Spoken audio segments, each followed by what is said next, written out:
And we're live! Good evening, everybody. Welcome to Botha Rants. My name is Sophia Botha. Right, yeah, so it's Tuesday. And on Tuesdays and Thursdays, we delve into various issues in a more sort of in-depth and thoughtful way. Mondays, Wednesdays, and Thursdays, of course. Mondays, Wednesdays, and Fridays, we react. Well, I react to the news, and if Ozma's with me, she joins in. And tonight, well, in the main, it's going to be about the trans community and ableism, because there is a bit of an issue with ableism within the trans community. Unfortunately, and I feel the need to talk about it. And before we get there, as I said, on Tuesdays and Thursdays we do something a bit different. So I am thinking about possibly renaming Tuesdays and Thursdays show. I just haven't come up with a catchy title yet. Maybe Botha Rants in-depth edition or special edition or something like that. But anyways, on with the show. Right, so first thing I want to say is I now have a really good circle of trans friends who are very understanding, empathetic, and supportive of me being a disabled trans woman and the fact that I have autism. However, this hasn't always been the case. In fact, unfortunately, I have actually been shocked by the amount of malicious and sort of more so I guess you could say like as Deborah Litzat said about there being two forms of anti-Semitism. There's also two forms of ableism, which is hard ableism, which is malicious ableism, and soft ableism, which is more subtle. And I've been subjected to both in the trans community. But what has really upset me more than anything else is when I speak up about this, a lot of trans people want to basically sweep the issue under the carpet. And it's kind of like, I understand where they're coming from, that the trans community is a marginalised community which is being persecuted, constantly under attack, blah blah blah. But the disabled people have also, been are a marginalised community who are being persecuted and. Well, after particularly due to Tory government policies over the last 10 years.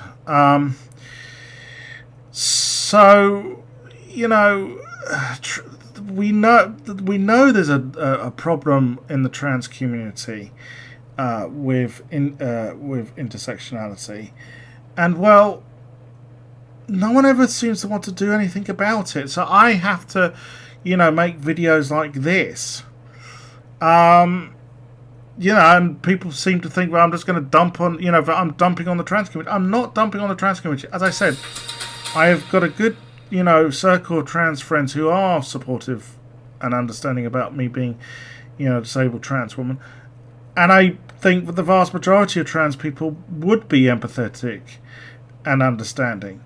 However, there have been some individuals, including well-known trans people, who have been ableist towards me.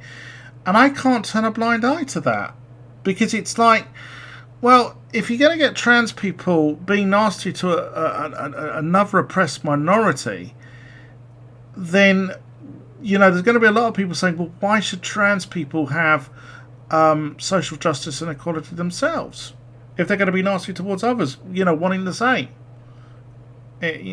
So, anyways, obviously this month is LGBT History Month, and well, let me start off with some example. Sorry, and we should remember that there are disabled trans people. Sorry, disabled trans and disabled LGBTQ people who do contribute to the LGBTQ community. I think that generally disabled LGBTQ people are overlooked. So let me give you, but I'm going to be specific about the experiences I've had to the trans community. So I'm stumbling over my words somewhat. I am nervous about doing this. So let me give you a few examples, okay? I was once told by a trans woman that, well, basically she said to me, why bother trying to transition? You'll never pass as a woman due to you being disabled. And that particular trans woman was that person there. We will talk more about Sarah West because she was actually quite a, well, she's I guess she's still around. But when I knew her, she was quite a nasty piece of work. Now, I'll admit, this was 20 years ago, but, you know, these things stay with you. Another trans woman said to me that I was... sorry. Calm down, Soph, calm down. Right. So, I once saw on a message board a trans woman posting that she wouldn't stand next to a person in a wheelchair in public because it would attract too much attention upon herself and stop her from passing. Stuff said to me personally is that I'm milking and faking my disabilities. That was actually said to me by Faye Presto. Yes, that Faye Presto. Let us just say that Faye, and I don't know why. I mean, I haven't spoken to her for a very long time. In fact, I have not seen her in 6 years, nor do I really want to, because she was often very bitter and angry about stuff. And, well, when I first sort of got to know her, she said to me, she said, I'm not going to go there about you being disabled, because you've had that all your life. You don't fucking know that, Faye. In fact, quite the contrary. I was taught, in quite a harsh way that I must never be reliant on other people. Actually, there was very little affection in my upbringing. I can tell you that. Well, when I was diagnosed with autism, believe it or not, I wasn't diagnosed with autism until I was 34 years old. And the fact that I was diagnosed so late really fucked up my life, shall we say. She was, when I told her about this, she was actually just a complete cunt towards me. I know she's going to say, I've got nothing against disabled people. I do charity work for disabled people. I don't know, she's going to probably think I'm being doubly cruel to her because at the moment she can't get any work because, well, of the lockdown. Well, hey, join the fucking club. I can't go out at the moment. It was, the early signs of spring outside today. It was lovely and sunny and it really broke my heart. I couldn't, go out. Couldn't take a wander into town. And it's being hard on all of us. I realise that this is hitting people's livelihood, and I do think that the government should be doing more into supporting, particularly people who are self-employed. So don't sort of, say to me, you're not the only one, okay? I'm perfectly aware that you're suffering, but it doesn't excuse you being a cunt towards other people, particularly if they're vulnerable people. And as it goes, I'm counted as severe, moderately to severely disabled. In fact, a lot of people would consider me severely disabled, not on one disability, but on a combination of multiple disabilities. So, yeah, and I just find it, Faye Presto, quite well known, when it goes on TV, speaks about the persecution of trans people, which is true. But trans people, get shat upon by the establishment constantly. Don't I know it? I am trans.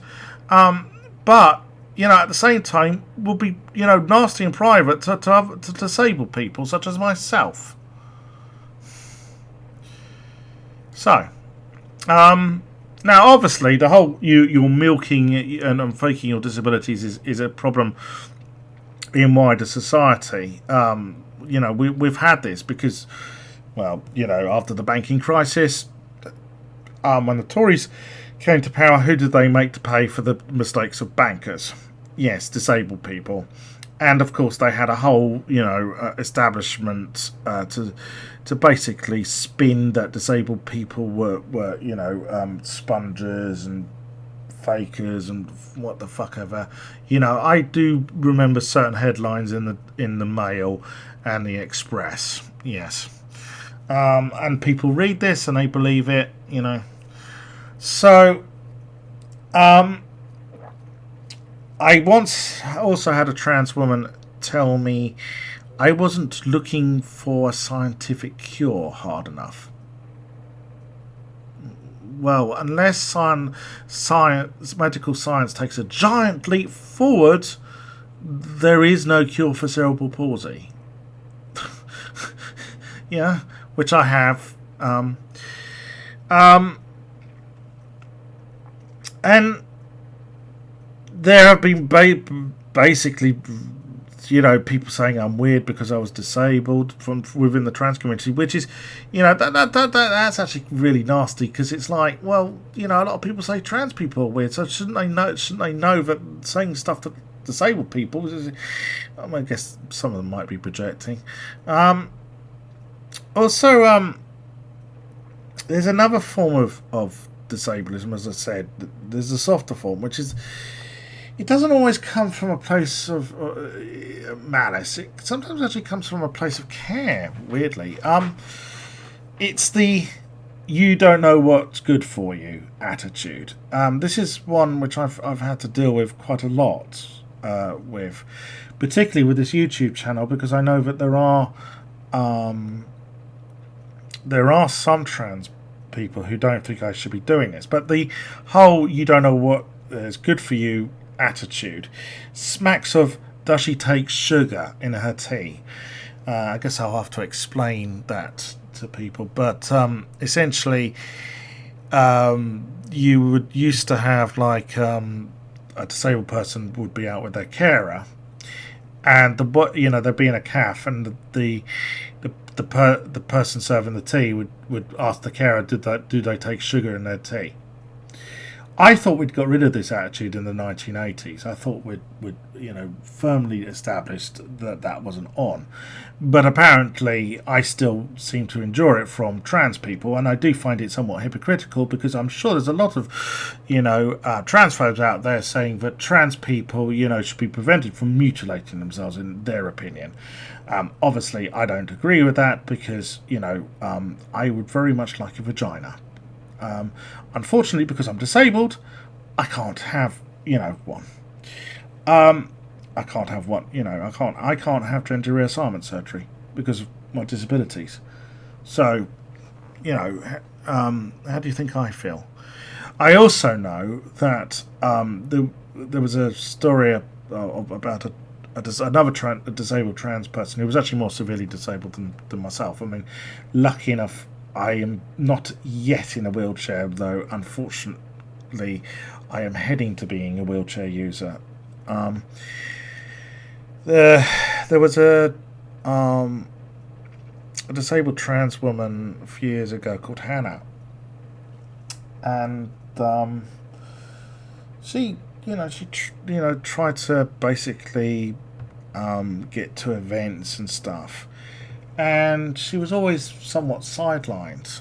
And then I think she found out she couldn't have surgery, and there was like, and then that sort of, a lot of trans people weren't exactly sympathetic about that, and so that made her run into the arms of TERFs. Yeah, see, this is what happens.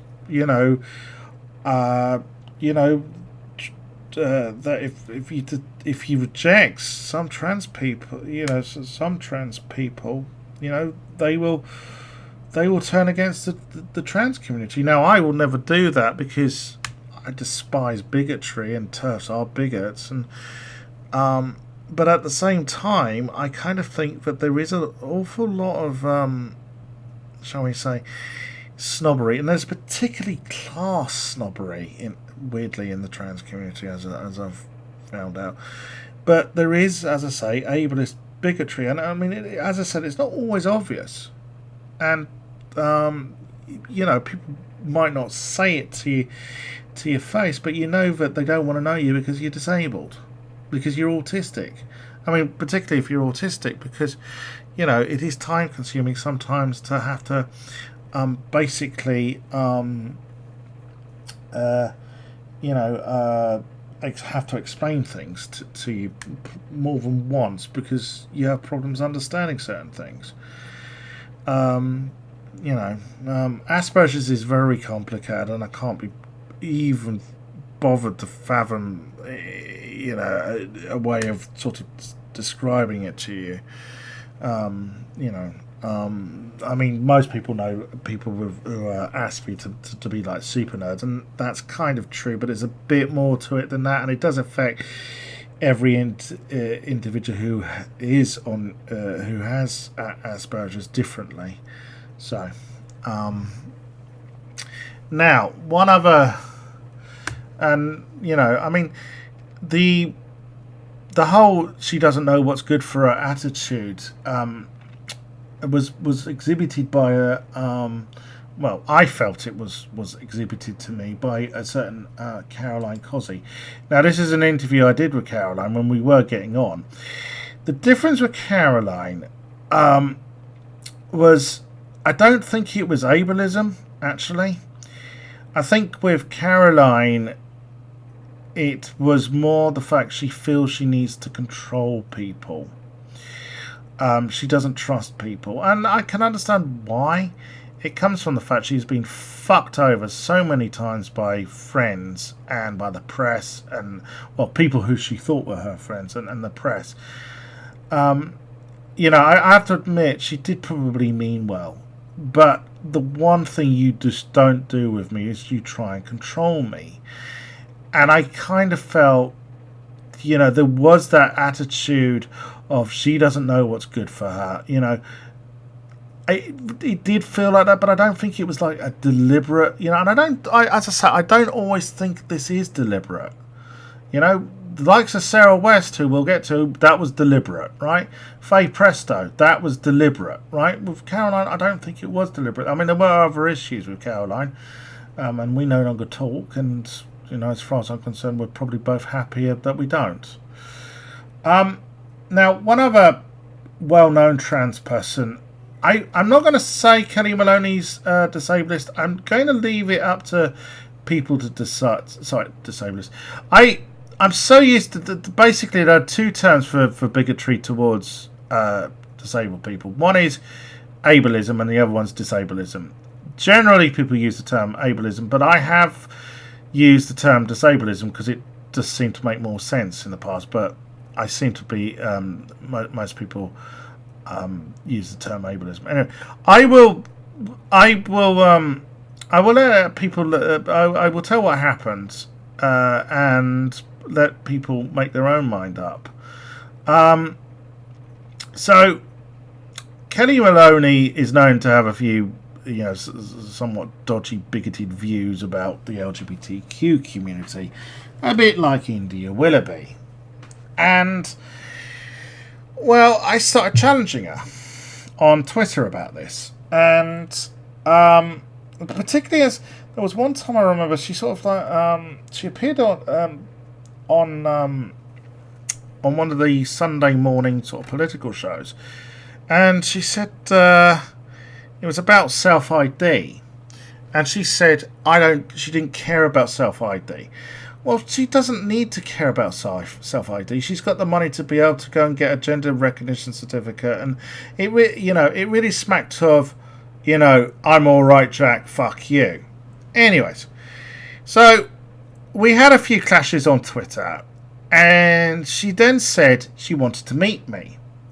She wanted to discuss things with me, and I thought, okay, because I do know that, for instance, some of her views had changed over time. So I thought, well, I could meet her and try and, educate her a bit more. That was kind of, what I thought.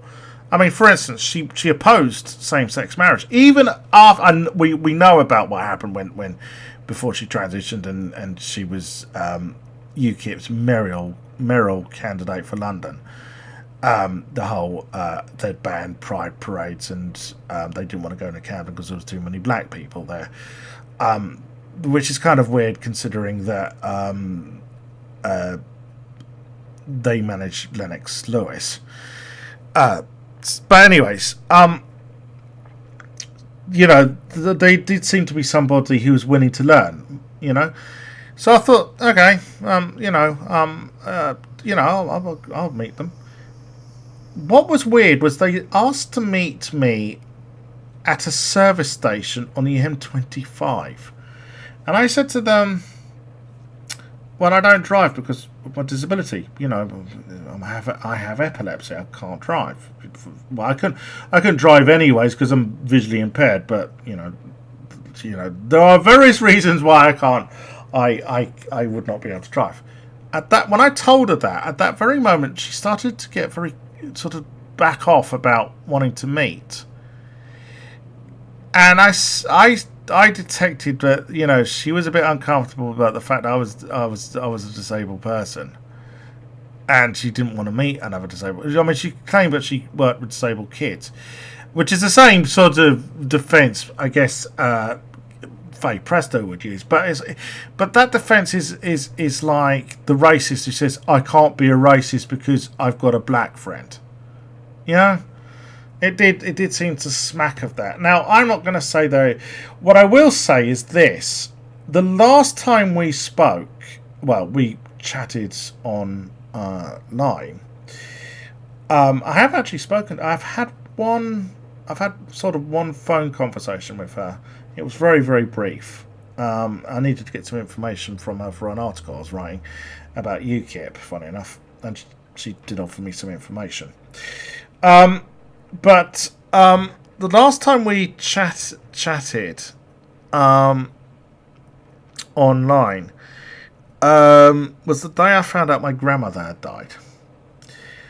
And it was just a really bad day, and my whole family stuff is really fucked up, and obviously my grandmother dying brought a lot of stuff back, a lot of bad memories back, and I was very, very raw. And sure, I dropped a few F-bombs. I'm not going to deny it, right? I was just I was hurting, right? And she got on a strop about it. What, you haven't heard a few F-bombs around fucking boxing gyms? Jesus Christ. Yeah? That was the last time. So, whatever. I mean, Kelly Maloney ever wants to talk to me, I'm here. I'm not gonna, I'm always prepared to if people have done, if I feel people have done wrong, they can always, come, prove to me that they've changed their tune.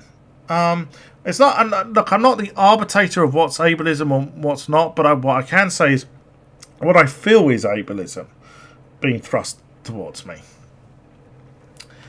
Anyways, oh yeah, well that's for later. Yes, we are going to get on to Blair White. There's a couple of videos I want to respond to, but Um, anyways, let me just check on the chat.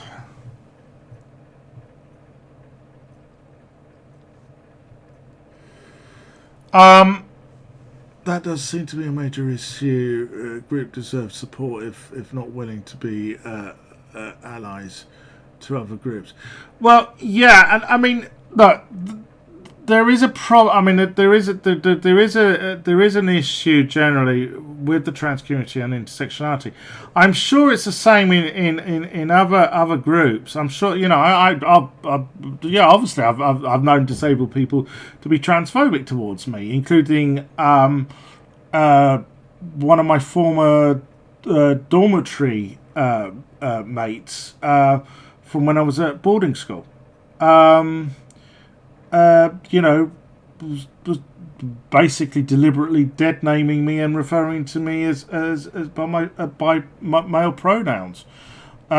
So you know, obviously it's two-way, but generally I've had far less transphobia from disabled people, fellow disabled people, than I've had ableism from trans people. I've had more ableism from within the trans community.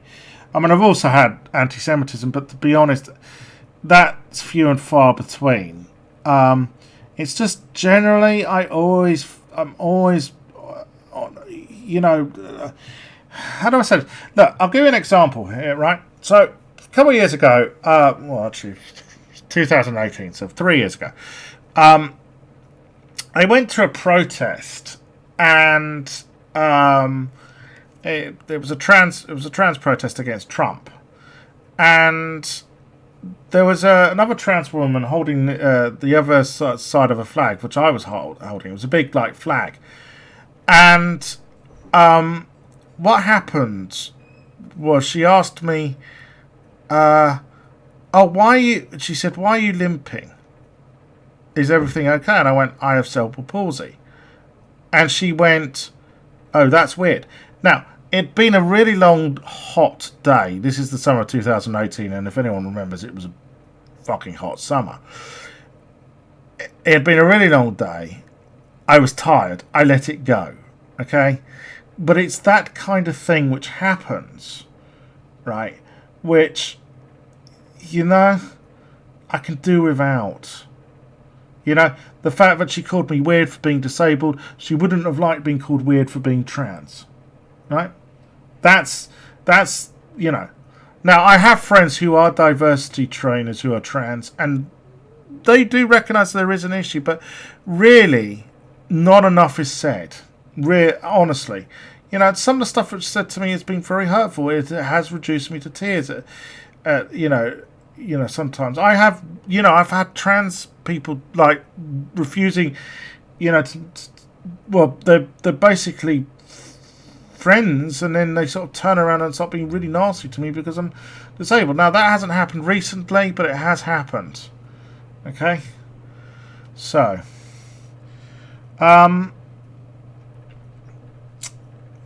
so I was going to talk to you about Sarah West. Because there's a bit more to Sarah West. Okay.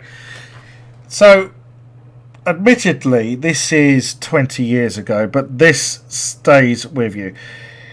Sarah, in some ways, was like the first true scummer I ever met. And for those who don't know what a true scummer is, it's essentially someone who's trans, who's bigoted to other trans people about not being trans enough or not being trans in the right way. This is why I've got a Blair White video later, because she's the current queen of True Scum. Was the current gobshite of True Scum. That would probably be a bit more of a appropriate title, wouldn't it? So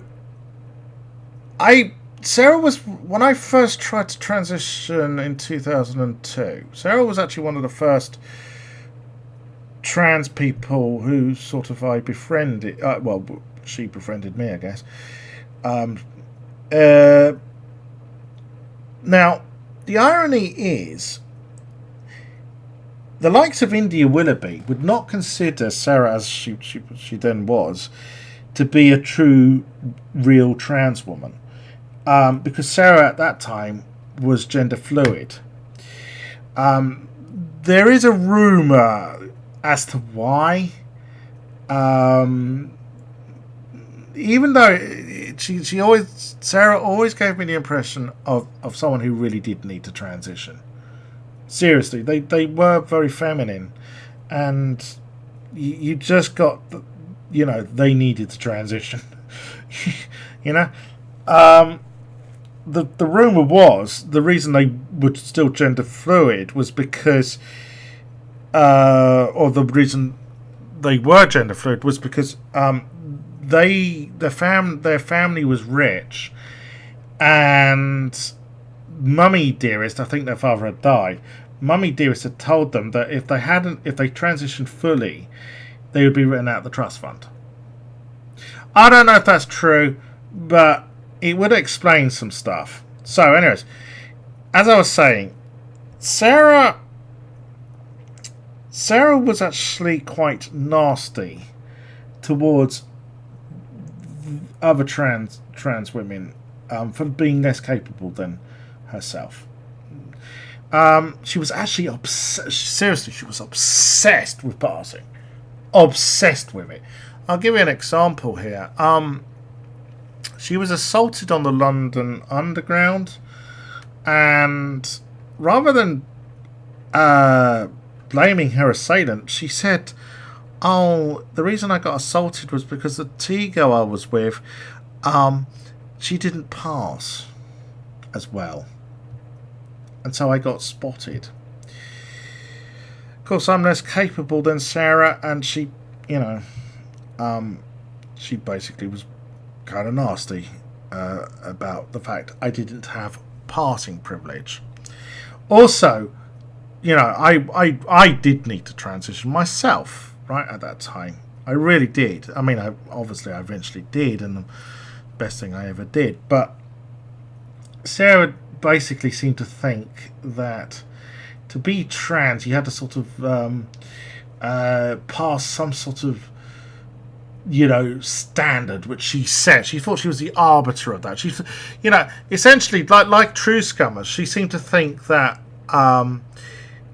it was some sort of VIP club, and basically I wasn't worthy to be part of the club. Now, I'll admit I am not innocent in all this. When we eventually fell out, as inevitably was going to happen, I flew into a rage and I left some abusive voicemails. She claims that I threatened various things, but well, I never carried out those threats, and nor would I. I mean, the thing is, back then I was a very fucked up individual who needed estrogen badly because testosterone was poisoning my fucking brain. Anyways, not long after I knew Sarah. Oh shit! Oh yes, I need to completely fucking.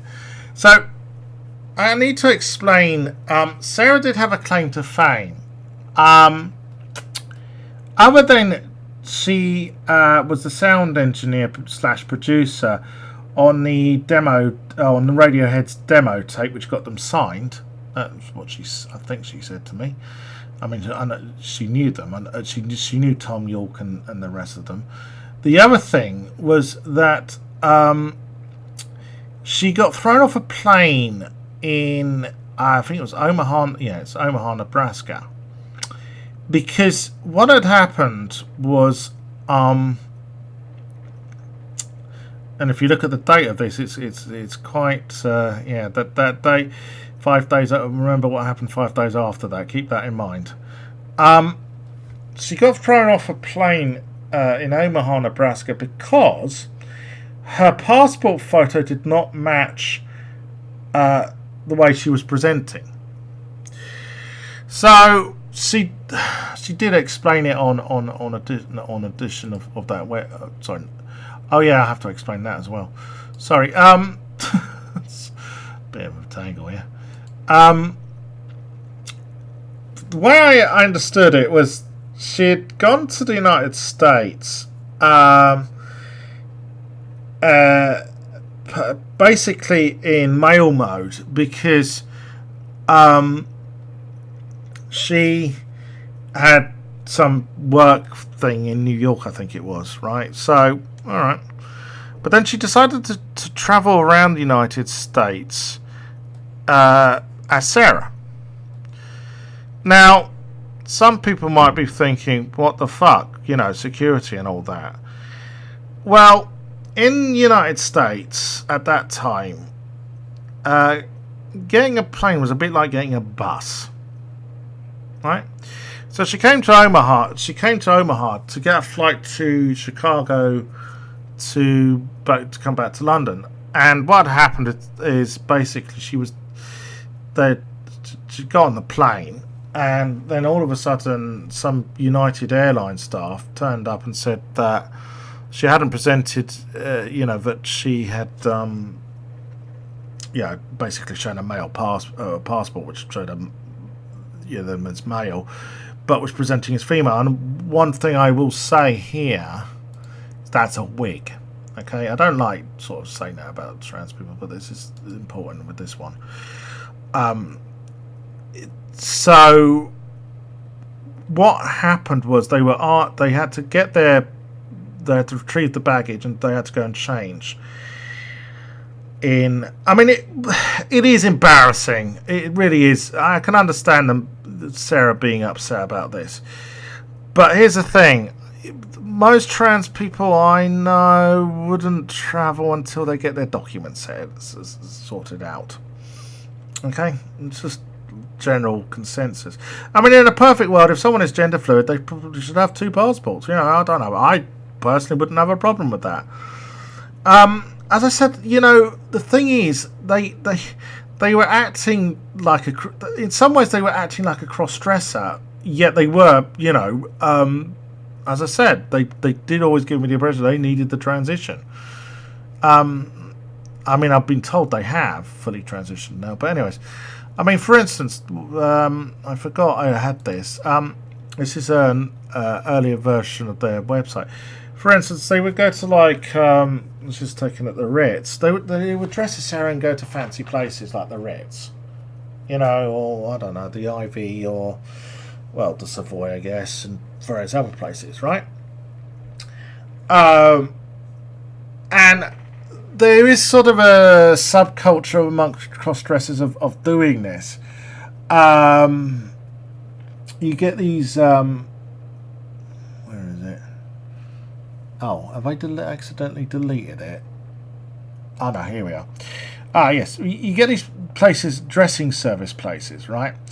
Where basically cross-dressers can go and get all done up. Usually like the women they most would like to fuck. I'm going to say that. I have no problem with this, but just look at the fucking price. I've never visited one of these places myself because I never needed the need, right? I'm not a dressy up type trans woman. I'm a riot girl. Just look at the prices. Yeah, you have to be... So basically, as I was saying, basically, there is a sort of subculture of cross-dressers they like to dress up and go to fancy places. So, and this is like one of these places which sort of offers to doll them up and then take them on an escorted trip somewhere. Right, let's see. So, how much would that be? Well, an all-day, all VIP, all-day dressing service is £500. Bloody hell. Makeup, wig styling, false nails applied to your own shaped and painted, unlimited use of the wardrobe. Oh yeah. So some of these people do this. They will just these places will have a lounge which they can just hang around with. But I'm just looking at they do here we are, an escorted shopping trip, an escorted lunch trip. Fuck me, £250, and then of course they've got to pay for. They'll want to go to somewhere fancy, So, you know, most likely. I know that this particular place, the Boudoir, they do like trips to Ascot when there's a racing. You know, I've always thought they were extortionate and an extension of the ward, the closet in some respects. Anyways, so there is that. But as I said, as I've said for now the third time, you know, I always got the impression Sarah was what we would used to refer to as a transsexual, right? Rather than what we used to refer to as a transvestite, right? I don't use those terms now because they are outmoded, right? Things are very, very different than they were 20 years ago. Even though, having said that, there were certainly non-binary people ever since I've had interactions with the trans community.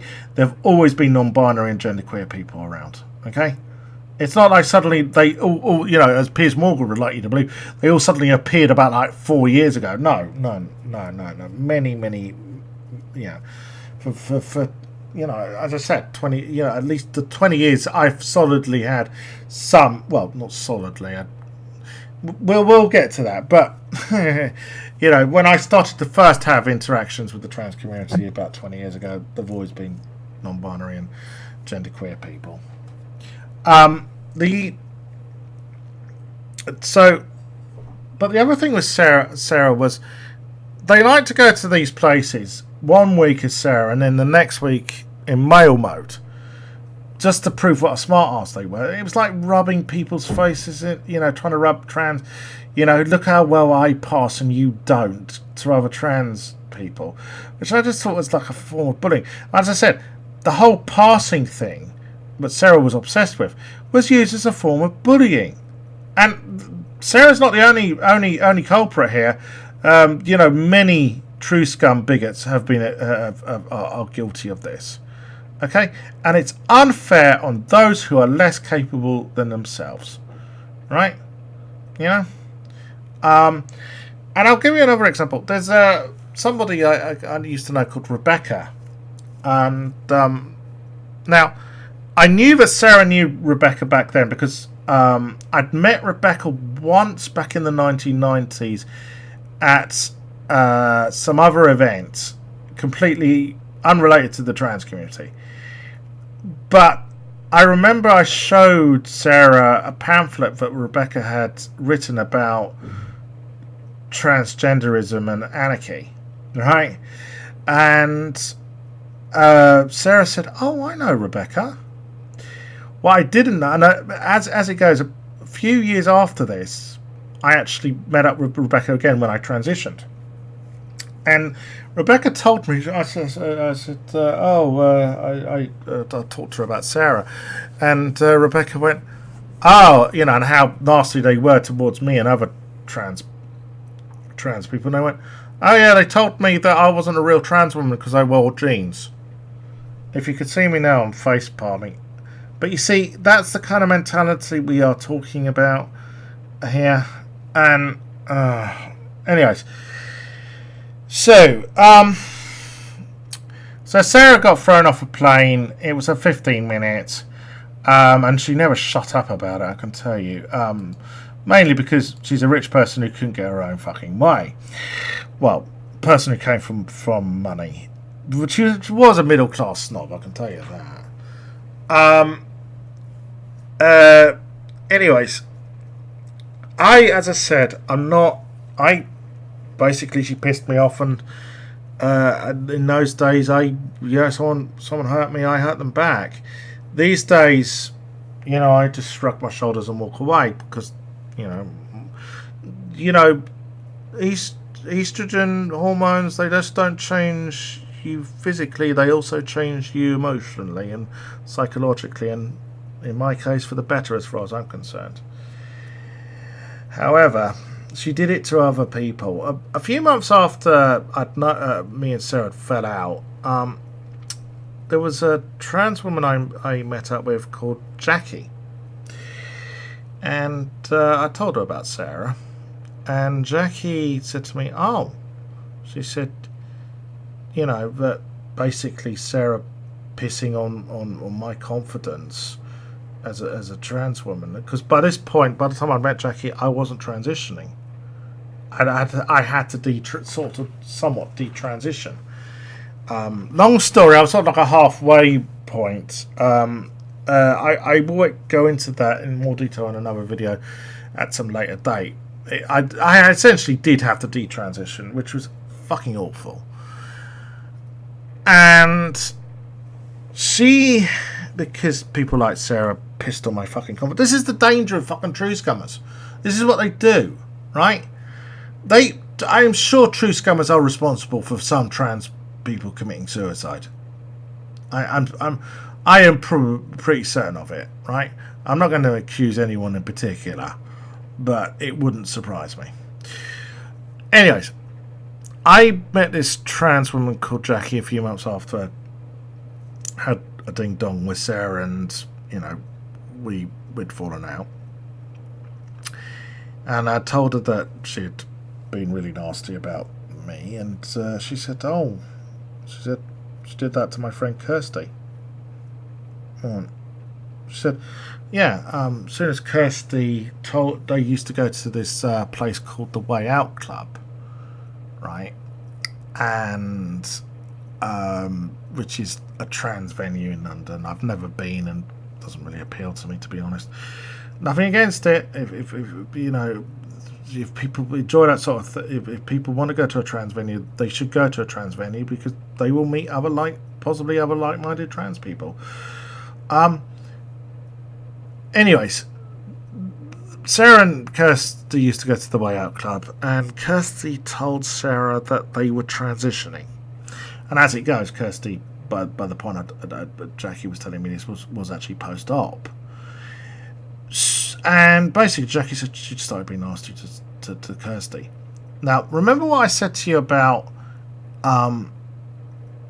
Sarah was unable to fully transition because of various things to do with her family, like not getting any money, possibly. And, well, obviously, this is Sarah projecting. She really probably did want to transition. Anyways, many years passed, and then around about 2012, 2013, other than what Rebecca had told me, some person brought her up on a discussion forum. I mean, I didn't start the conversation, but someone, it was a Facebook group I was a member of, and someone brought her name up. I said, oh, yeah, I knew. And I said, they were nasty to me when I was trying to transition. And I said, oh, they did that to me as well. And that's actually the person who told me the rumour about possibly Sarah not being told she wouldn't get the inheritance if they transitioned fully. Well, I feel sorry for, and the whole projecting, a lot of it is insecurity and projection, isn't it? With this sort of stuff. I hope Sarah's found some form of happiness now. And funny enough, when that person brought that up on the discussion forum, other people started saying, "Oh, I knew them. It was, and they were all saying they had the same experience, which actually, in some ways, made me feel better. But really, but we know that this kind of pissing on other trans women's confidence when they're trying to transition still goes on. It still goes on with Blair White, of course, and Rosa Dawn, and India Willoughby. And people such as that.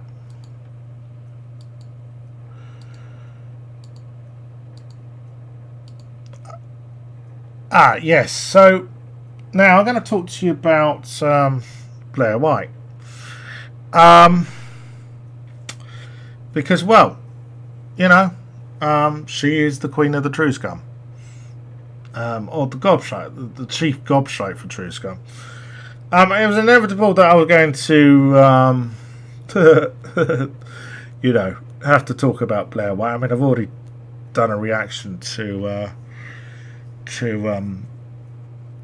a Rose of Dawn video. So, anyways, but before we get to the video I'm going to respond to, I just wanted to say that there have been a couple of people who have tried to take Blair on for what she said. And this is before the whole Janine Marie Kroc thing happened, which I'll get to in a minute. There was a series of debates she was involved with, and the first one was with a genderqueer feminist. Well, that genderqueer feminist was Natalie. Yes, ContraPoints. This is before Natalie identified as Natalie. And I'll be honest, it wasn't the most comfortable experience for her, and I'm not going to play it. Because I'm not going to play any of the debates. You have to go and see them for yourselves. But the thing is, Blair seemed to have this defence that Natalie would say, well, you said this in a video, and Blair went, no, I didn't, no, I didn't, no, I didn't. That's it, yeah, right. But Blair didn't just try that on with Natalie. She tried that on with my mate Kevin Logan. And in fact, actually, Kevin mentions the video I'm going to do a response to. Well, one of them. Well, there's two videos I want to do. Where he mentions the video, which, yeah, sorry, I lost my track. Actually, before I go on, sorry, I just need to do something a minute. Don't worry, I am still here.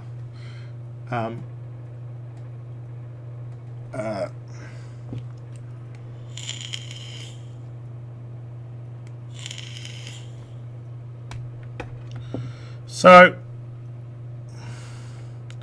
sorry, yeah. So, Kevin mentions the video which I'm going to respond to, but again, Kevin said you said this, and Blair said, no, I didn't, no, I didn't, no, I didn't. Also, the circumstances of that debate, right? This had been the third time Kevin had tried to get a debate with Blair White, right? And she had blown him out twice before. She turns up over an hour late, and then proceeds for half the rest of the time to complain that Kevin had called her a cunt.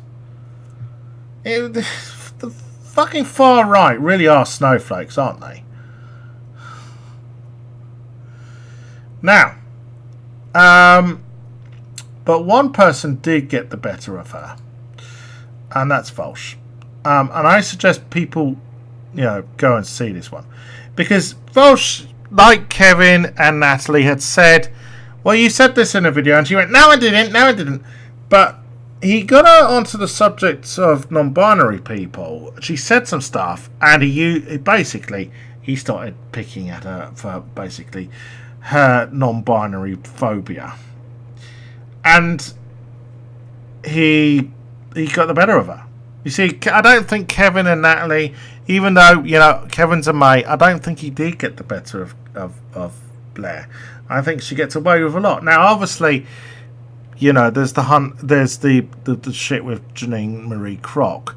Now, I'm not going to play you the Hunter Avalon video on the situation with Janine Marie Kroc.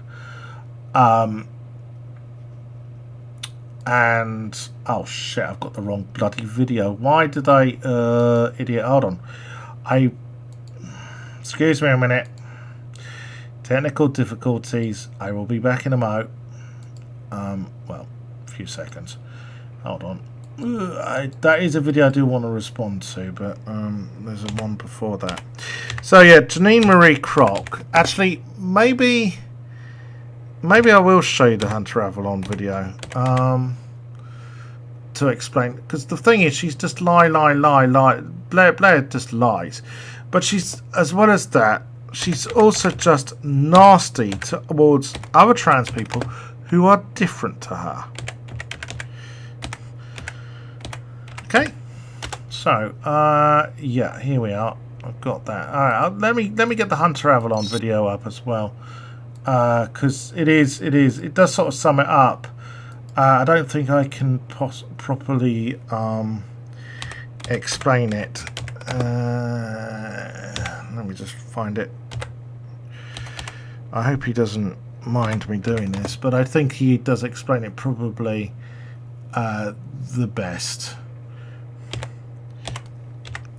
So essentially what happened was Blair made a video about a bodybuilder called Janae Marie Kroc, claiming that after they had transitioned, they were going to compete against other cis women, which was an utter fucking lie. And that video, I mean, this video is a little out of date, I will say this, because what happened after, well, let's watch the video first, and then I will tell you what happened, okay? Hunter can help fill in some of the blanks.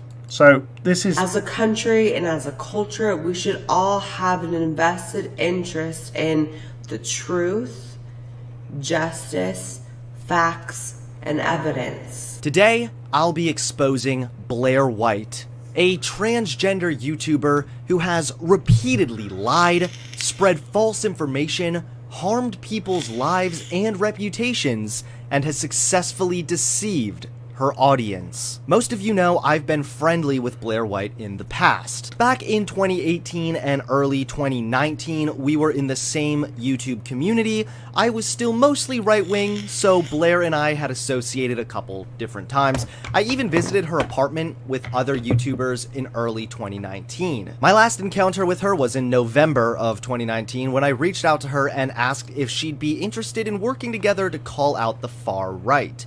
She refused, which is totally her prerogative, but that's the last I'd spoken to Blair White. Fast forward to the current year, and I have transitioned away from the right, and Blair has become a pedo hunter. Her videos calling out alleged predators performed extremely well on her channel, launching her to nearly 1 million subscribers. But now, that's a little out of date, because after the whole Janae Marie Kroc bullshit, well, she's lost almost, I think it's about 75,000 subscribers. Last time I looked. Anyways, on with the video. to quote Uncle Ben, with great power comes great responsibility. And sadly, Blair White has proven to be anything but responsible. You may have heard about the current controversy surrounding Blair White. Her newest video, published 2 weeks ago, titled "Trans Athlete, I Belong in Women's Sports, Get Over It." In this video, she showed footage of a transgender bodybuilder, Janae Marie Kroc, spreading blatant lies about this trans athlete. The idea, the concept of Janae competing against biological women is ludicrous. It's almost intentionally ignorant, and anyone who thinks that that is some sort of level playing field is a liar. She's gone back and forth competing with men and women based on I don't know what. I mean, that's just a dick move. Not only does her title make it sound as if this person is demanding to compete in women's sports, a quick Google search would have revealed that this person has never competed in women's sports, and even after transitioning, she still chose to compete in the men's division. In 2019, she announced she'd be returning to bodybuilding on Instagram. Transgender powerlifter Janae... Also, in that particular video, Blair used a photo of Janae before they transitioned to basically drive through the to basically make out that Janae is some sort of freak, essentially. I have seen. I mean, Blair's pulled it now. This is why I said. Anyway. Marie Kroc, born Matthew Raymond, recently announced on Instagram that she will return to competitive bodybuilding and pursue her IFBB pro card in the men's category. Competing in the men's category, she said on Instagram, will not change how she identifies herself, and it says nothing about her beliefs regarding trans athletes and fair competition. She simply feels that competing in the men's category is what's right for her. Keep in mind, this information was available literally years before Blair White posted her video slandering this trans person for doing absolutely nothing wrong. In fact, she did everything right. But Blair doesn't do research because she cares more about sensationalizing transgender people instead of seeking truth. The athlete Blair lied about even commented on Blair's newest video, explaining that Blair should have done her research before spreading false information. Janae Marie Kroc went on to explain that she's never competed against cis women and has been vocal about the fact she has no intention to. She says that she respects Blair's right to have her own opinion, but spreading misinformation only causes more problems. On Instagram, Janae Marie Kroc explained that due to Blair's fake news, she's received a lot of hate. The athlete even said she reached out to her lawyer due to the defamatory and slanderous claims Blair made in her video. Blair's video has now been up for over 2 weeks, spreading provably blatant lies about this transgender athlete. I find this interesting also because Blair has been vocal in the past about opposing fake news. At the beginning of September, she tweeted this: "Maybe read even a single detail of the story you're using to attack someone." Okay, the one thing I'm going to criticize Hunter for is the voice. Don't do it, mate. That is transphobic, alright? You're clearly the one here who has no idea what you're talking about. Hey Blair, why don't you consider taking your own advice, sis? But hey, maybe this is just a one-time mistake. I've definitely gotten information wrong in the past. Sometimes it just happens. I think we should give people the benefit of the doubt. I don't know if Blair was malicious in spreading false information, or maybe she wasn't smart enough to read. But regardless, the fact she hasn't issued a retraction weeks after spreading provably false information. By the way, I just want to say this. I've obviously got a similar type microphone. Do you know what they actually call that furry thing on top of the microphone? This is the technical name. Muff. To us Brits, that's very funny. Information is really sad and disappointing. What's even more disturbing is the fact that this is not a one-time mistake. Blair has a history of making false, slanderous claims and refusing to address them once she's been called out. Last year, she published a video exposing a pedo drag queen reading to children. In this video, she was talking about a predator attending Drag Queen Story Hour. She shows the photo of the alleged predator in her video. However, at the beginning of the video, she played footage from 2017 about an entirely different drag queen, even including them on the thumbnail. Take a look at the original thumbnail. And just imagine the amount of fucking hate that person would have gotten because of Blair. Because this is what Blair does, right? She whips up hate towards individuals, and her fanboys, and believe me, most of the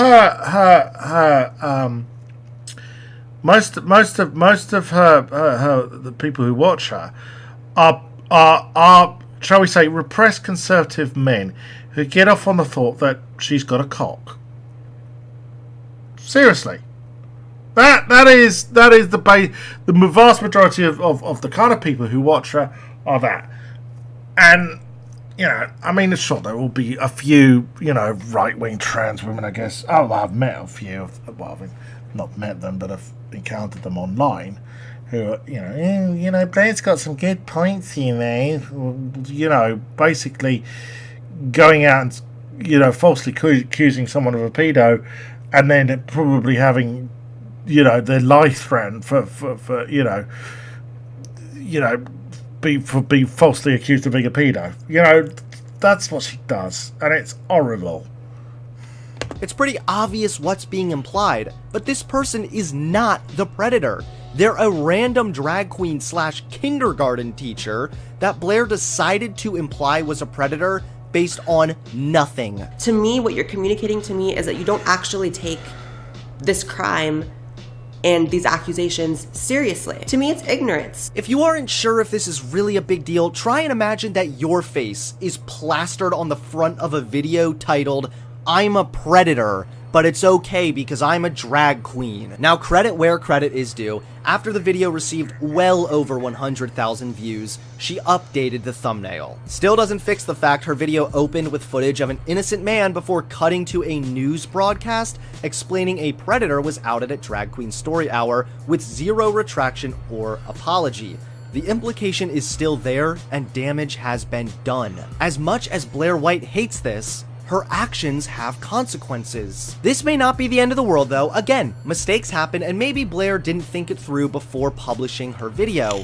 But again, she's done this before. In 2019, she falsely accused a sexual abuse victim of being a predator, getting the innocent girl loads of hate and accusations that she's a pedophile. Blair called her a predator and a blight on humanity. The girl received so many DMs calling her a pedo, and so much harassment from Blair's careless false information, the girl had to either change or delete her social media entirely. All accused deserve due process before their lives are ruined. That was a lie. I'm a liar. This is so incredibly irresponsible. Levying these kinds of accusations are serious and shouldn't be thrown around carelessly, as Blair has repeatedly done. In leaked private DMs, Blair acknowledged her mistake, but refused to issue an apology because the person had sent her 30+ transphobic tweets attacking her looks. She says, "As for the Steph person, I don't care to make some fucking spectacle apologizing. That person sent me 30+ transphobic AF tweets attacking my looks." Ah yes, now we all know Blair White is famous for never attacking anyone's appearance in a transphobic way. What are you doing? What's her name? What are you doing, Samantha? Samantha? Okay. Yeah, I'm pretty sure someone attacking your appearance isn't grounds to not issue an apology after you lied and called that person a predator. This is just so hypocritical because Blair has been a big proponent of waiting for evidence before levying accusations. However, she fails to follow her own advice. As a culture, we seem so quick to jump onto one side of the fence, and how sometimes, not all the time, but sometimes that side of the fence that we are so quick to jump on doesn't actually have evidence on its side. So if it hasn't already been established that Blair is trigger happy when it comes to levying accusations, it doesn't even stop there. During her early days on YouTube, Blair published a video titled "Children Transitioning is Child Abuse." Her video was a response to the front... I'm going to interject here to say that preventing children who really should transition, such as myself, because I was a trans kid, okay? I knew I was trans when I was 4 fucking years old, right? And I was prevented, you know, we're not talking about puberty block, I was just prevented from socially transitioning, okay? They thought I was disturbed. They sent me to fucking therapists, you know, who all told me, you know, I was fucking, you know, there was something wrong with me, you know? When, in fact, well, there was something wrong with it. It's called gender fucking dysphoria. It's in the fucking, you know, medical books. Yeah? That's what I needed treating. I didn't be told, oh no, you're not a woman. You know, you need to conform and be male. No. That was fucking torture for me.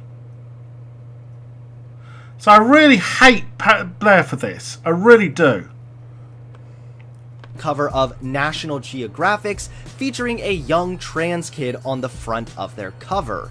In this video, Blair heavily implies that the child is only trans because the mom is a trans activist. Her bio reads that she is a trans activist. So right off the bat, what are the odds that a transgender activist gives birth to a kid who ends up being transgender? Shocking coincidence, right? But remember, Blair doesn't research, she just lies. Later in this video, she included a screenshot of a tweet from the mom. In that tweet was a video. I suggest everybody go, the video is posted on YouTube. Go and watch that speech. It's really touching. Okay? It's a really powerful speech. Go watch it after you've watched me. Okay? Just type in Debbie Jackson, it should come up top of YouTube on the YouTube search. really touching speech. The first time I saw it a few years ago, it reduced me to tears. Where the mother explained that she only became a trans activist after her child became transgender. Thank God for Google, because I immediately jumped on the computer and typed in a search. What came back was a very short list of results, but they all pointed to one thing. My child might be transgender.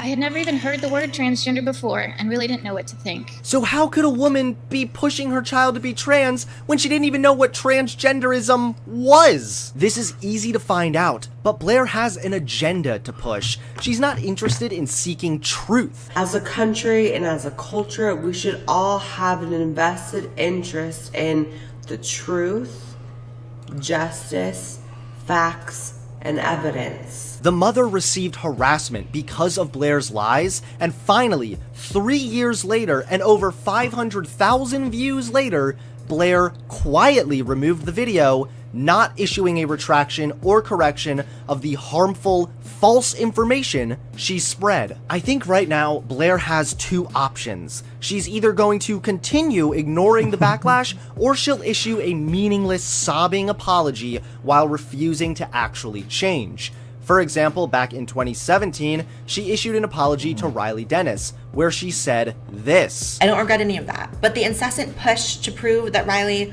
was not trans, I'm just realizing was probably really hurtful. And and I'll tell you why Blair made this apology, because it turned out, right, for those who don't know, Blair is a true scummer, right, yet hasn't had bottom surgery, okay? It turned out, right, that Riley was further down the track of transition than she was. And yet Blair was going around saying Riley Dennis was not trans.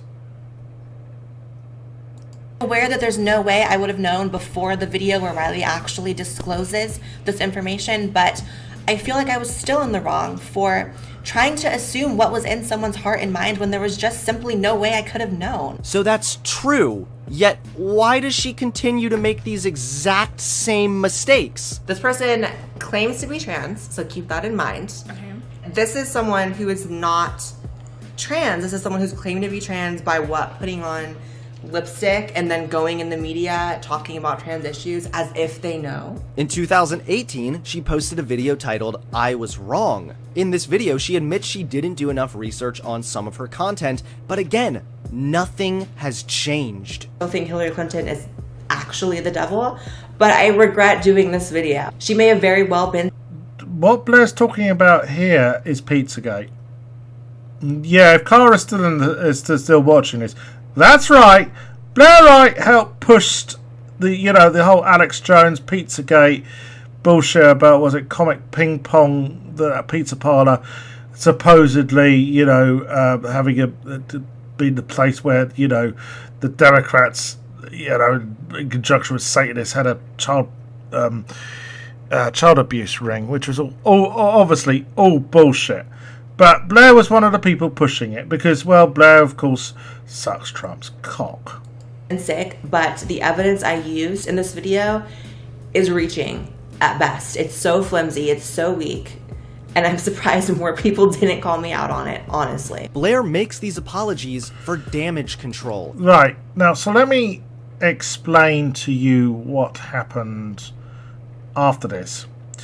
Blair did pull the video, but only after Janine Marie Kroc threatened to get lawyers involved, and then issued a half-assed apology on Twitter where she basically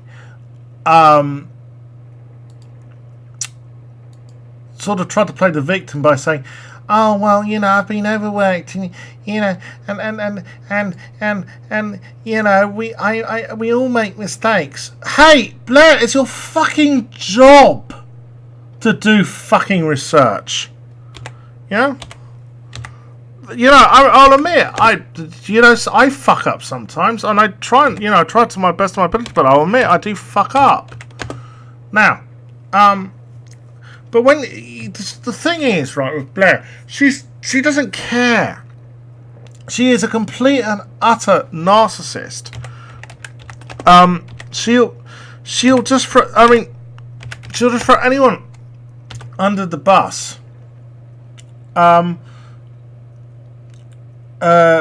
You know, to basically sort of make out that she's the good trans person and all these other trans people who are bad. You know, basically sucking up to the far right, thinking that they'll make an exception to her if they ever get a foothold in power. No, Blair, you'll be on the cattle trucks along with me and every other trans person on the way to the gas ovens. Believe me, you you will be surplus to when you are surplus to requirements for them. You know, that is what will happen. Okay, when you've served your purpose. The other thing to talk about Blair is that she actually does get funding, and I mean I've made this joke about Rose of Dawn, you know, but with Blair it is actually true. She gets funding from the Koch brothers. It's indirect, but essentially she writes for a blog called The Post Millennial, and that is funded by the Heritage Foundation, and the Heritage and the Heritage Foundation, which is also is anti-LGBTQ, by the way, is bankrolled by the Koch brothers. Anyways, as I said, I was going to respond to a video by Blair, and in fact, I'm going to do two. So we're gonna do this one first.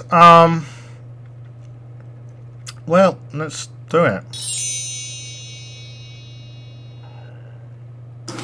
Hey y'all, it's Dakota. Yeah, pretending to be like, you know, oh, you're very weird, and you know, this is the well, yeah, okay, it's not to the trans normal. I'll admit that, but then again, you know, the whole of society looks at trans people and don't think trans people are normal. So really, you know, if you are trans, you should, right, respect diversity. It's Hi, Dakota. And this is the newest video on my Ask a Gender Terrorist playlist on my channel. Gender terrorist. Okay, I mean, that's new. Is it on your resume? My pronouns are not preferred. They're not a preference. You don't expect everyone in the world to understand my identity. I barely understand my identity myself. You don't have to understand someone to respect them or their wishes. I mean, I agree with that. You don't have to necessarily understand someone to respect them, but hopefully your idea of respect is reasonable. I mean, you're not going to hit me with some crazy pronoun like Zim or Zer, right? Why not? What's the problem with that? What's the problem with non-binary and genderqueer people? Well, what's the problem? Yeah, it's called being considerate towards people, Blair, but you wouldn't fucking understand that because you're a narcissistic cunt. Yeah. There's only one Zim I know, that's Invader Zim. So I don't have to understand what it is to be a black person to speak respectfully to black people. I'm pretty sure that you can do the same for trans people, specifically non-binary people. I don't understand how you can be non-binary and trans. Like, it's... Okay, I'll explain it. Basically, trans means that you don't identify as your birth gender. Okay? It's as simple as that. Yeah? This is something which, you know, Volsh pulled you up about, you know, Blair? Isn't the whole point of being transgender, like, transitioning into something? Yes. A person is transitioning from, you know, their gender, their birth gender, and possibly the gender they've grown up in, you know? To a certain point. Right?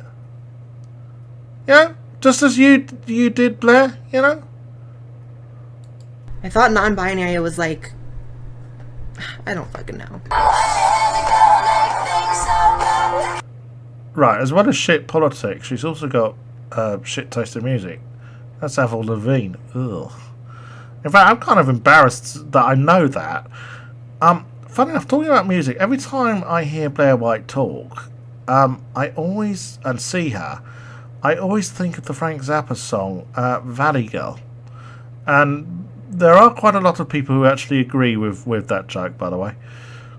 We are not new, we are not trendy, we are not interesting or something that you can fetishize. Oh, do a lot of people fetishize you? Oh, bit jealous are you that maybe someone fancies some trans person who hasn't ticked all the cis-normative checklist, huh? Is that it, Blair? Huh? Because here's the thing, right? Blair actually, in some ways, right? Blair is fodder for TERFs, right? Let me explain. She is made. I mean, okay, most of us trans women, you know, probably would have wanted to be born cisgendered women, right? Or so we thought, right? Because that used to be the thing, and that was the thinking back in Sarah, you know, with the shit with you know, the shit I've explained before in his stream about, you know, with Sarah West. Yeah, back then we all used to think, you know, yeah, we would have preferred. But here's the thing, right? I have come to the conclusion that trans should be seen as liberation, as emancipation, as for being your true self, right? Fuck the cis-normative checklist, right? The thing is, Blair conforms to all the sort of cis-normative sort of stuff, thus reinforcing feminine stereotypes, which TERFs will use against the trans community. Because one of the criticisms of TERFs is that trans women, right, reinforce feminine stereotypes. Though I would also add that TERFs, when we don't conform to feminine stereotypes, then hit us with that as well. Shut the fuck up. Just stop. We're not, like, so hard and difficult, I mean, and inconvenient. Like, imagine what it is to be me, and then you want to tell me how hard it is for you to understand me and my pronouns. Like, I feel like these people's videos are always like diaries that should be sent to their fathers. Like, why can't you just understand me? It's so hard to be me. Is your dad mad? Oh, well, Blair, you know, maybe you've had the privilege of not being persecuted for being trans, but many trans people have. Okay? Mad at you? For doing stupid shit like this on the internet? Stupid shit. Alright, pissing on her. Oh, great, you know, typical truscummer. I could make a dad joke. Mine's dead. stop prioritizing your comfort as a cis person over the struggles and the respect and the wishes of trans people. You're wrong. So shut the fuck up. Like, change your language. Like, no one is female bodied. No one is born a girl. Actually, we are born boys or girls. If I wasn't born a boy... hermaphrodites, Blair? Intersex people? And as it goes, gender is a social construct, which you very well know. And, you know, it's a social construct. Thus, as society evolves, more social constructs could be made. Yeah? Yeah, this is the thing. She wants to keep things as they are. Typical fucking conservative. Boy, then there would be no point to transition because I would have been born a girl. Isn't that the entire fucking point? No one is any of that. Like, we are assigned genders at birth by doctors who look at us and see certain types of genitalia and decide what our identity will be from there on out. No, actually they're not determining your future identity. They're determining your sex, your body, your vagina, your penis. Sex and gender are different, Blair. Your balls, your scrotum, your ovaries, all that. I'm really annoying. That's an act of violence. That should be stopped. Violence? Did he punch the baby? What needs to stop is trivializing the word violence. Well, maybe you need to take a step back and like learn a few things about other people whose experiences are different than you. Maybe you could do that. Also, like, I don't identify as non-binary. I am non-binary. A trans woman doesn't identify as a woman. A trans woman is a fucking woman. The terminology identify as was something that was coined by you guys, the SJWs, the progressives. Now all of a sudden you're mad that we're using the same language as you guys? No, that's not true. That's not fucking true. Blair seems happy to refer to herself as a trans woman. You know? She's saying, oh, you know, SJWs forced me to identify as a trans woman. No! No, SJW did. Yeah? And... fuck off. Personally, I identify as a Walgreens gift card, so... You need to quit. Oh, right, taking the piss. You're doing a Piers Morgan. It's identify as an attack helicopter. Grow the fuck up. With the language that is very just kind of like covertly judging us or putting that little bit of disbelief there. Like, we are not liars. We are not predators. We are not in costumes. You're not in costume? You're wearing... No. They're just being themselves, Blair. Just as you're being yourself. I mean, you know. Yeah. Ugly on the inside. You know.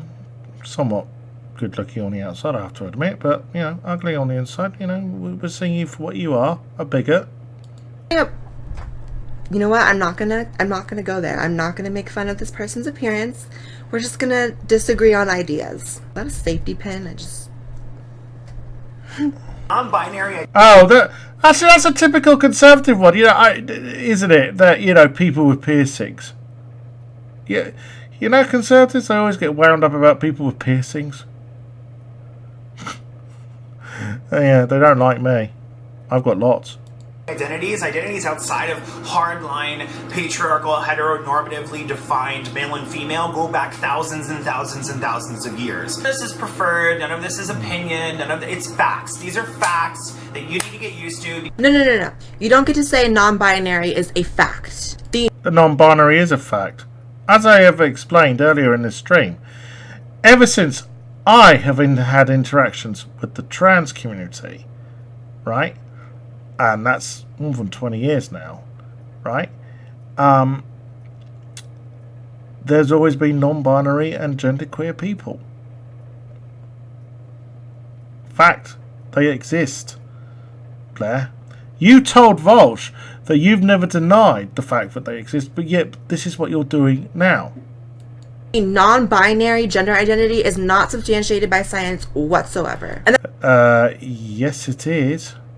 that doesn't mean you can't identify as non-binary, but you don't get to say it's fact. The least you could fucking do is not misgender me. How's that sound? By all means, if you're non-binary, share this with somebody who needs to wake the fuck up. And Hashtag get woke. I will talk to you guys. Oh, get woke. You know, as in, you see, being considerate towards other people. You know, this is basically Blair doesn't want to be. She just wants to be nasty. She just wants to keep on throwing people under the bus because that's what her fan base want. Just to throw other trans people under the bus. They want transphobia, you know? And what's ever so sweet is Blair's also a trans person being transphobic. Oh, you know?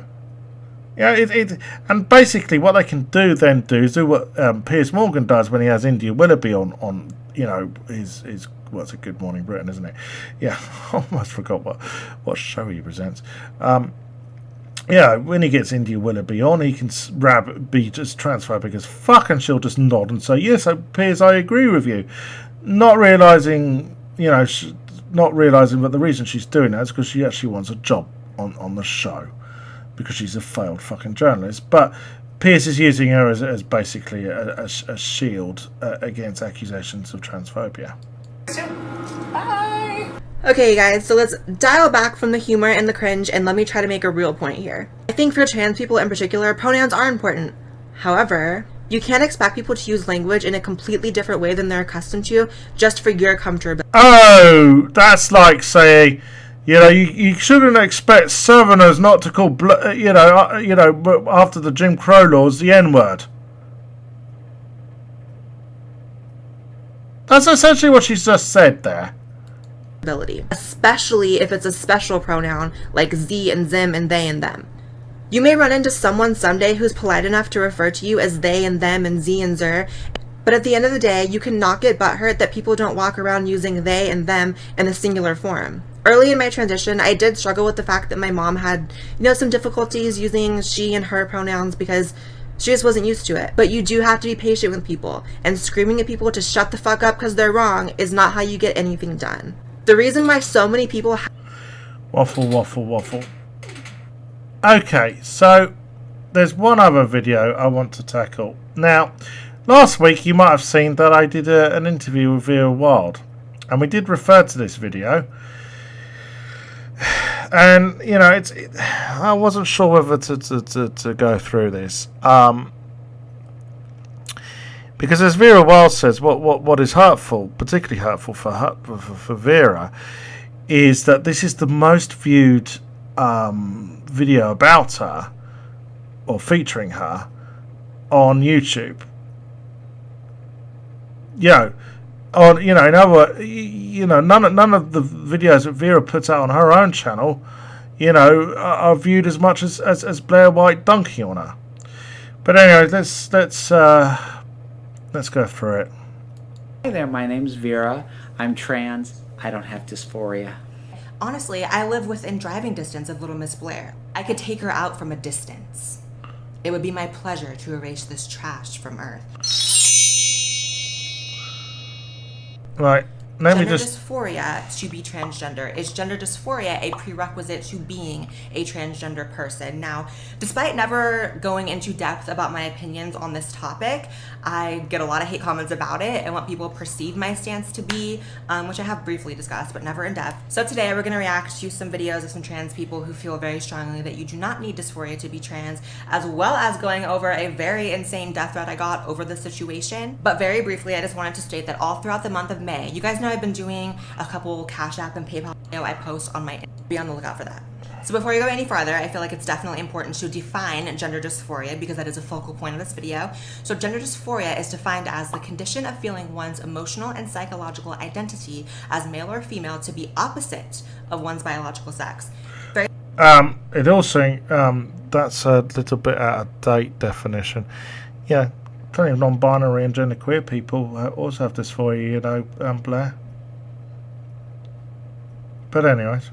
Very simple. It is, in layman's terms, the distressing feeling that I had growing all through my childhood of being identified by... Oh God, is that Blair? Oh man, that is an embarrassing photo, I have to admit. People around me and people who knew me as male. It was very distressing. I know it's hard to understand if you're not trans, but that was what made me want to transition. That was the mechanism that made me feel like, hey, maybe I should just live as a girl. That might be more comfortable for me. That was it. Now, I experienced that as young as 4 or 5, preschool, so I personally feel it definitely has something to do with some sort of neurological misalignment in my brain. That's my personal feelings about it. And there have been a lot of brain scan studies on transgender people, which do show that male to female transsexuals do have very similar brain anatomy to biological women, and that's a lot to get into, but yeah. But with the definition of transgender being ever expanding and the rise of what we call transgenders, right? People who appropriate being trans for attention. You can act like they don't exist. They do. They're right. Okay. Blair is forgetting to talk about. I mean, she's going on about the what's called the sort of derogatorily referred to as the lady brain theory. However, what she's forgetting to talk about is a thing called the Benjamin scale. This is the Harry Benjamin scale, which basically. I mean, these days it's not really. I don't think it's really used in these days. But essentially, it went from 0 to 6. I think it was the scale of someone having dysphoria. Okay, so for instance, some people had lesser forms of dysphoria than others, right? Now, as I say, it's a bit outdated, it's a bit outmoded, but I'm surprised. Well, actually, I'm not. Why would I be surprised at that? Anyways, essentially, so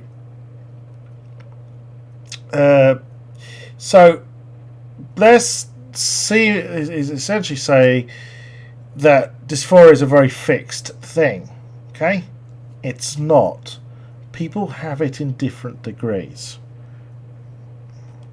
obviously not as common as actual trans people, but they definitely exist, and to deny it is to be in denial. So what I try to wrap my head around is why anyone would identify as trans without having gender dysphoria. Like, what would make you want to transition? I know some people don't even transition, it's just like an identity is trans, but what would be the mechanism? What would be the thing that causes you to feel a certain way? It has to be gender dysphoria.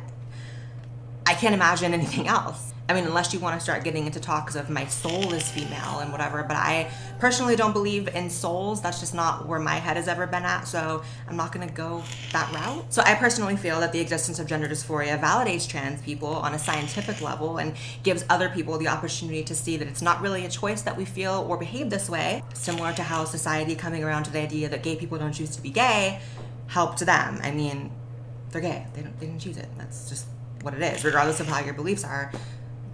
A lot of gay people just don't choose it. So because of this, I get called a trans medicalist, which in the trans community is supposed to be a bad word and it basically just means bigot. You are a bigot.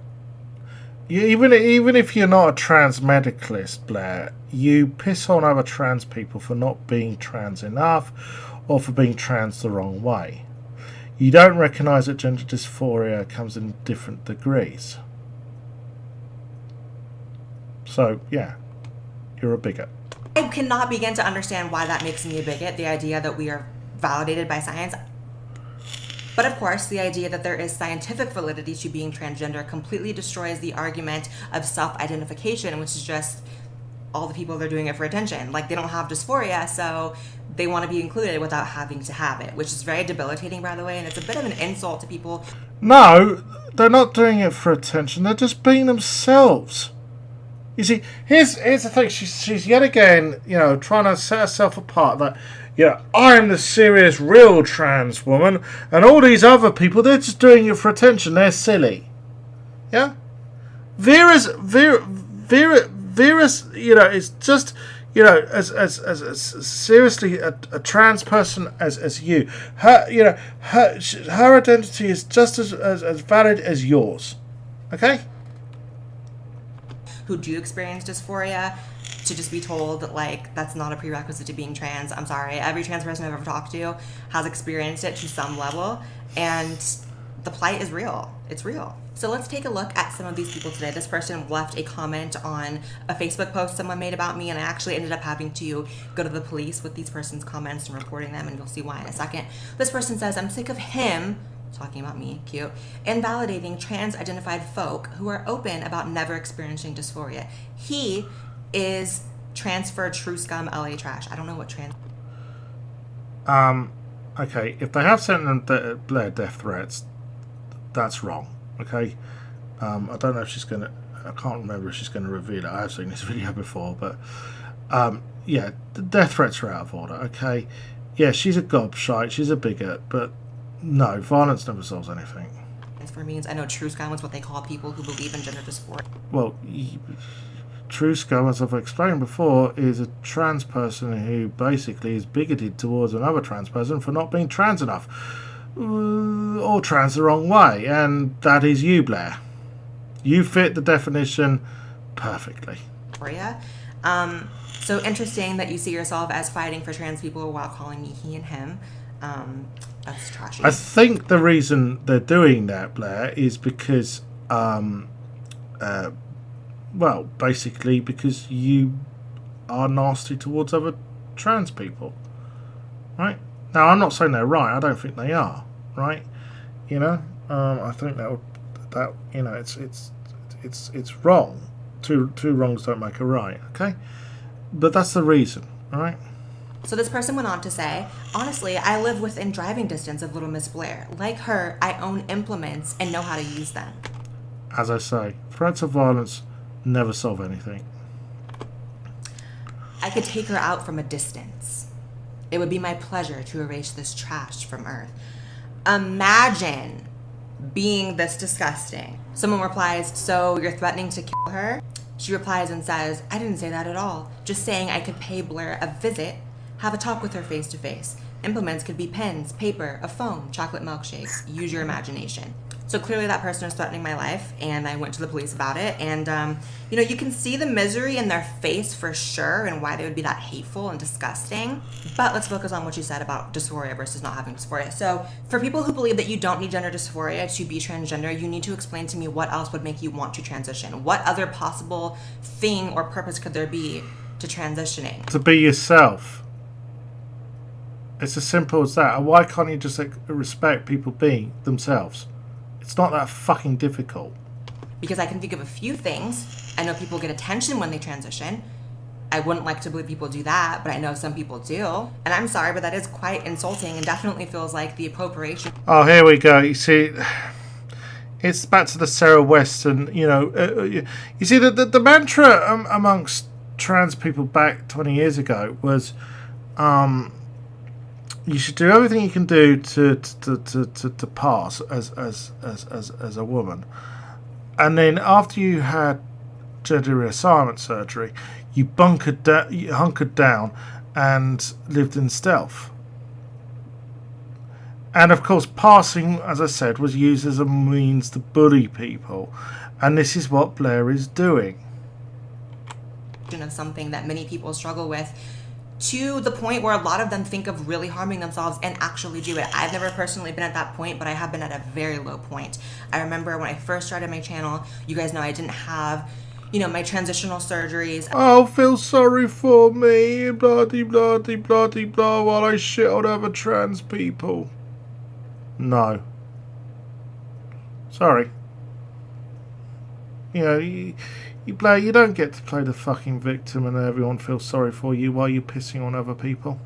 At the beginning of my channel, I did it in about 2017, which was like a year into my channel. Before that, my life was miserable. I was too uncomfortable to even go to I think you still are miserable, Blair, because you take it out on other fucking people, don't you? You're only in fucking insecurities about yourself. Grocery store, to leave my house, to even be seen by my boyfriend at the time in the house without makeup. And transitioning and alleviating that dysphoria immensely helped me. It cured a lot of my dysphoria, about 99% of it.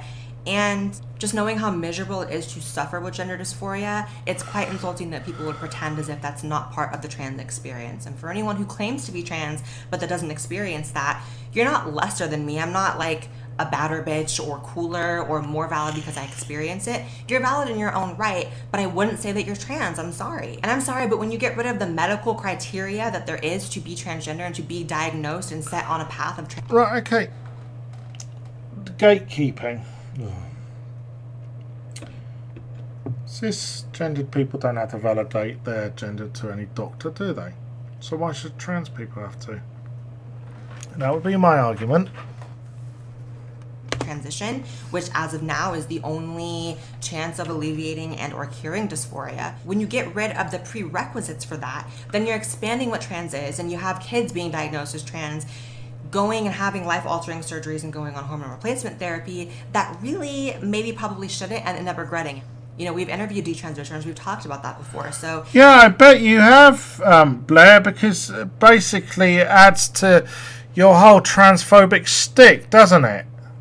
You know, unless you transition the way I say you should transition, then, you know, you'll end up regretting it. You know, and my way is the best way, because it's the way, you know, that basically the Koch brothers have sanctioned. When in fact, actually, the Koch brothers would very much like to wipe all trans people off the face of the earth. If anything, the belief that gender dysphoria is either not real or you don't need it to be trans is a lot more harmful to us than believing that you do have to have it, in my opinion. So let's react to this video called Being Trans Without Having Dysphoria. It's kind of like saying being depressed without being sad, or being bald while still having hair, but okay, let's see. Hi there, my name's Vera. I'm trans. I don't have dysphoria. So before I get any further into this, happy Pride. That's not happening this year. So when I say I'm trans, most people, for someone looking the way that I presently look in this video, would take that to mean that I am a trans woman, meaning somebody assigned male at birth who wishes to live a full-time life as a woman. That's what being trans was for all of civilization, and as long as trans was the concept, up until about 2015, yes. That is not. No, not at all. Actually, Blair, that you are completely incorrect about that. Yeah, trans, as I said, is just transitioning away from the gender you were born into. Okay, that's all it is. Not me. I am gender fluid. My sense of self doesn't stay put. It's, I was assigned male at birth. Sometimes my sense of self wanders in a decidedly feminine direction. Sometimes it goes more masculine. Sometimes it hangs out in the middle. Sometimes it just kind of shifts around even, within the same day.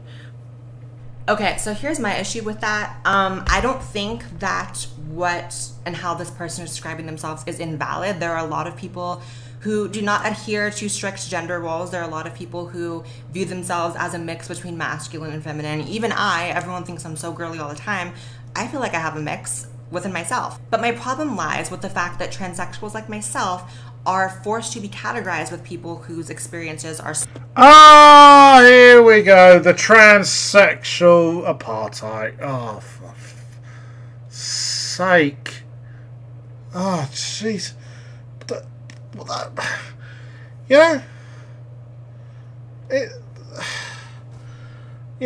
Just because they're slightly differently trans to you, well, not slightly, but differently trans to you, you don't want to sit on the bus with them, right? That's what this is, isn't it?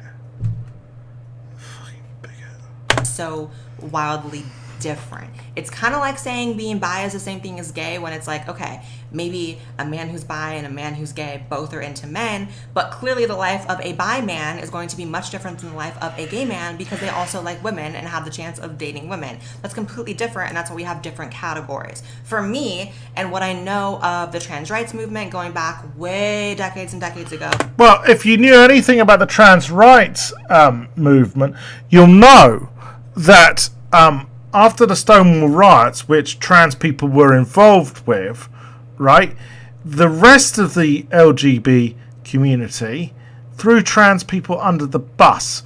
They said, we can't be taken seriously. We're, also campaigning for trans rights. I do recall, I do know my history, my darling, and what you are doing is exactly the fucking same to people like Vera. And it's disgusting. Is that we spent so long trying to differentiate ourselves from cross-dressers, from, as this person describing, being gender fluid, because we've recognized that it's different. It doesn't mean one is above or one is better. Well, yeah, actually you are saying that because you're saying she's only doing it for attention. You're putting her down. You're pissing on her. So you're lying there. Well, Blair White lying. Yeah, won't change the habit of a lifetime, huh? Better. Everyone likes to twist my words and is probably going to perceive me as trying to put this person down. I'm really... Well, you are fucking putting them down. Vera felt you were putting them down. Like, I've spoken to her about it. Not. I'm simply saying, how are we categorized as the same thing when we're so vastly different? I mean, the experience of transitioning and altering your life in every way possible is so much different than someone who, for all intents and purposes, I don't know this person personally or on a deep level. Just from the surface of watching the video, it seems as if this person's transition, or what could be as close to that, is really just wearing makeup and having pink hair. Actually, Vera's on HRT. I know this. And they've got bigger boobs than you, Blair, without, having to have implants. Again, I'm not putting that down, but we're different. I've said this before, but there are so many different categories under the LGBT umbrella, and people will get so offended if you dare to say that being pansexual is different than bisexual, despite the fact they have so many similarities, but you can never say they're the same thing. They are different, actually. They are different. Bi means bisexual. It means you either fancy men or women. Pansexual, from my understanding, and I could be wrong here because I'm not pansexual myself, means you fancy, you're attracted to people from across the gender spectrum, as in pan. Everyone will get offended. But if I sit here and say that as a transsexual woman that I'm different than someone who's gender fluid and just wearing eyelashes and pink hair, suddenly that's offensive. Like, make it make sense. So to me, what's annoying is that these people keep Make it make sense. Vera is being themselves. Okay? They are being themselves. Alright? What is wrong with that, Blair? expanding the definition of what being transgender is, so much so that it's actually lost complete meaning. No, it hasn't. It's just because you're not the queen of the trans, isn't it? That's why, you know? You're the gobshite, the truscums. You're not queen of the trans. You know? People aren't, you know, oh, but, you know, we're not, you know, on our hands and knees going, oh, we're not worthy, you're not worthy, you have the, you know, the ultimate transsexual, you know, wisdom. Oh, fuck this. Yeah, Blair White does piss me off a lot. Anyways, I will be back tomorrow with Botha Rants.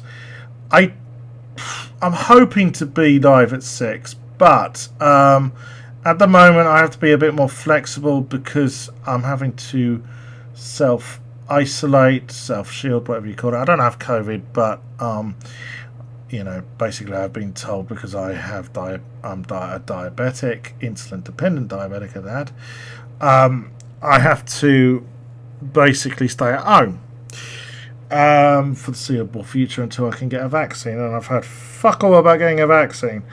So I have to rely upon friends to do shopping and whatever else. So, and most of my friends obviously work 9 to 5, so I have to basically come on possibly a bit later than normal for the time being. I hate doing so because it clashes with the Kevin and Christy happy hour, which is you know, a show I support, and you know, basically, you know, not too dissimilar from this show, so you know, I don't like splitting the audience, so to speak. Anyways, until tomorrow, most likely it's going to be 8 o'clock rather than the normal 6 o'clock. Peace out. Oh yeah, of course, before I go, I forgot the normal. Yeah, if you like this video, give it a like. If you want to share it with friends, please do so. Also remember, you can drop us a comment down below, and most importantly, subscribe. That's the most important thing anyone can do to help grow this channel at the moment. I mean, if you do want to support me on Patreon, you know, there's a link below, and also there's a link obviously to Twitter, if you want to give me a follow. I certainly will be tweeting tomorrow because it's PMQs, and well, that's what I do. In the meantime, peace out, and see you tomorrow. Bye for now.